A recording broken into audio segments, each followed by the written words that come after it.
उपमुख्यमंत्री अजित पवार यांच्या विमान अपघाताच्या चौकशीला आता वेग आलेला असून प्राथमिक तपास अहवालातील काही धक्कादायक निष्कर्ष समोर येत आहेत।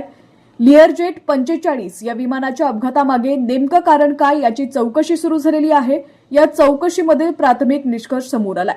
राज्याचे उपमुख्यमंत्री असलेल्या अजित पवार हे 28 जानेवारी रोजी बारामतीमध्ये जिल्हा परिषद निवडणुकीच्या प्रचारासाठी विमानाने जात होते।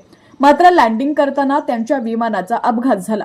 या अपघातामध्ये अजितदादांसह 5 जणांचा मृत्यू झाला। या घटनेने राज्यात एकच शोककळा पसरली आहे। त्यानंतर डीजीसीएने या अपघाताच्या चौकशीचे आदेश दिले। आता या चौकशीतील प्राथमिक अहवाल समोर आलेला आहे।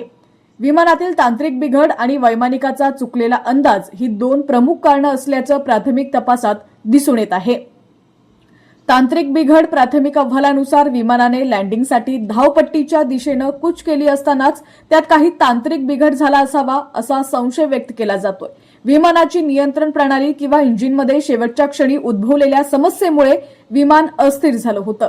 अहवालात नमूद केल्यानंतर बारामती विमानतळावर उतरण्याचा प्रयत्न करत असताना वैमानिकाला धावपट्टीचा अचूक अंदाज आला नाही। प्रतिकूल हवामान किंवा तांत्रिक अडचणींमुळे लँडिंगचा अँगल चुकला, ज्यामुळे विमान नियोजित ठिकाणाऐवजी बाजूला आदळलं असल्याचं म्हटलं जातंय। अपघातग्रस्त विमानाचे सारथ्य कॅप्टन सुमित कपूर आणि को पायलट शांभवी यांच्याकडे होते। कॅप्टन सुमित कपूर हे अनुभवी पायलट होते। मागील अनेक वर्षांपासून त्यांनी पायलट म्हणून जबाबदारी पार पडलेली आहे। तर दुसरीकडे शांभवी पाठक यांच्याकडेही पुरेसा अनुभव होता।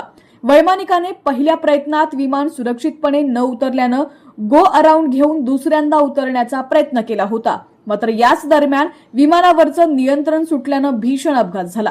जरी हा प्राथमिक अहवाल असला तरी नागरी विमान महासंचालनालय आता ब्लॅक बॉक्स मधील संभाषणावर आणि तांत्रिक डेटावर अधिक लक्ष केंद्रित करत आहे। या बॉक्समधून मिळणाऱ्या माहितीमुळे वैमानिकाने शेवटच्या क्षणी काय संवाद साधला आणि विमानात नेमका कोणता तांत्रिक बिघड झाला होता याचं चित्र स्पष्ट होणार आहे। अंतिम अहवाल येण्यासाठी किमान 21 दिवसांचा कालावधी लागण्याची शक्यता आहे।